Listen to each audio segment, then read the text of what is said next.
You are listening to 91.7 KPSU, Goodwell, Oklahoma, Ty Fly, and the Doug Bug Show. No Daddy Dave. We're getting used to that, though. Rest of our highlights, the McGuire brothers in a little bit of a tussle right now. And, little brother trying to make big brother very mad. Big brother's pretty mad. Joey McGuire, he has claimed that he is the one that provided steroids to McGuire in 94 and 96. And he says that Mark isn't telling the entire steroid story, that Mark is kind of just said, I did it, bye. And, Joey's like, you need to tell him who gave it to you, what all you took, and so on. So Joey has taken it upon himself to write a book called Mark and Me. Which, McGuire, if he could stop that, he would burn that book and all the papers involved. How many people do you think are going to buy this book? Probably not many. Well, I don't know. I mean, a lot of people want to know what, Mark McGuire did and when he did it. But Little Brother's going to put out a book that says all of it. But his information is not going to be completely accurate, though. Who knows? I mean, are they going to keep that book? I mean, that Jose Canseco book wasn't that very popular either. And Mark McGuire just wants this done, over with. He's tired of talking about steroids. I mean, already ran his life and reputation, so. And it's probably going to keep him out of the Hall of Fame, which is kind of sad. When I was growing up, Mark McGuire was my favorite player. It was pretty fun when him and Sammy Sosa put in that record pace in the same year, so.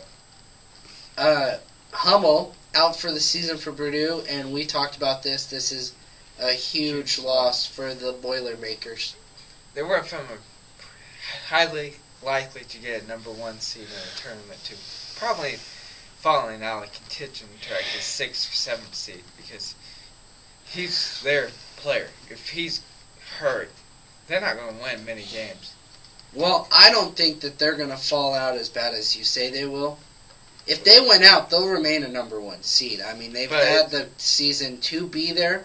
But at least they played Ohio State twice already. Well, they have a game against Michigan State this weekend, and then they have a game and then you have the tournament, the Big Ten tournament, and who are they going to see in that tournament? Ohio State, Michigan State. But Ohio State's going to beat them. Because the first, without Hummel kept them in both games, even when they lost and won. Well, and then if they do lose one of those games in the future, and Duke goes on to win the ACC, they're definitely going to lose that number 1 seed. I think they'll fall to a 2. But I'm going to struggle mightily, because he plays. He's going to score, like every time I see him play on national television, he's scoring 20-plus points.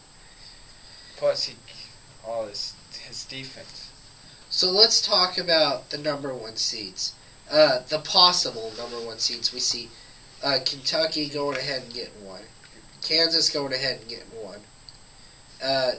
We see Duke now, since Purdue will be out. And then, of course, the Big East champion. Which right now looks like Villanova. Well, and also Syracuse. I wonder, when they play each other, I'll tell you everything. Well, on that note, we'll go pull it up. And that game will be on Sunday, Villanova versus Syracuse. Syracuse got the advantage. It's a home game for them, but, this is going to have some very great guard play. And let's go ahead and let's keep it here and talk a little more about Division I college basketball. Your Arkansas team's got a tough matchup against Vanderbilt. It's at home. We play a lot better at home. But you are playing a ranked Vanderbilt team. Who almost got upset the other night by Georgia. It was pretty close. At Georgia. No, Georgia went there almost upset. It came down to a buzzer shot that they were a second late on. And there's a lot of key matchups. My Arizona State team has a tough matchup as they go play Cal. On the road, which is going to be tough. Cal's only lost 1 game at home. So. But Arizona State's only lost 8 games all season. Yeah, but they're still not in the tournament. It's ridiculous. New Mexico versus BYU. I think the teams have a combined 6 losses on the season. But right now, only one of them makes the tournament. I think they both do. They're both ranked. But if you're ranked, it don't mean anything. Because you could be ranked in the top 25 and get a 10 seed. True, but I do think both these teams will be in it. One of them is going to get a very high seed. Whoever wins this game, the other one will get a low seed. Other highlight matchups: OSU's got to play against Kansas at home. If anybody's going to beat Kansas in the remaining game, it'd be Oklahoma State at home versus Kansas. I mean, that's because Oklahoma State's got enough offense to compete with Kansas's great defense. Also, Kentucky versus Tennessee. That is a big game. It's not as big because Tennessee don't have a half-court offense. But they are still ranked. Yeah. So they just play. They live off turnovers, and if Kentucky don't turn it over, it's gonna be all Tennessee.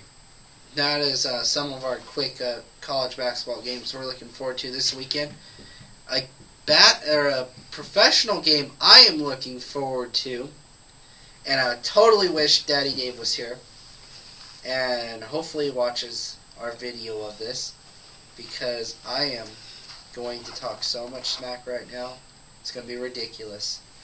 Phoenix versus the San Antonio Spurs. Of Tim Duncan. These teams hate each other. I hate the Spurs. David hates the Suns. It's just a hatred. It's just everybody hates everyone. And, I mean, honestly, Kurt Thomas, I liked Kurt Thomas when he played for the Suns. Where did he get traded to? The only team you wouldn't root for. The Spurs. And now I don't care for Kurt Thomas. I don't care for anybody on the Spurs team. The only player you probably still root for from Phoenix is Joe Johnson. Yeah, Joe Johnson. I mean, but he didn't go play for the Spurs. I mean, If you are a Suns player and you leave to play for the Spurs or the Lakers, we got issues. Yeah. Kind of Dallas Mavericks too. I mean, Jason Kidd was kind of up there for me for a while, and then he went to Dallas, and I never liked him again. So anywho, I will make a prediction right now. And I will make my bold prediction and say Amari Stoudemire, Steve Nash, and the Phoenix Suns will destroy San Antonio at home. You're saying Phoenix can go to San Antonio and beat them? Oh, yeah. And I hope they all dress in bat suits, because that'll be the funniest thing ever.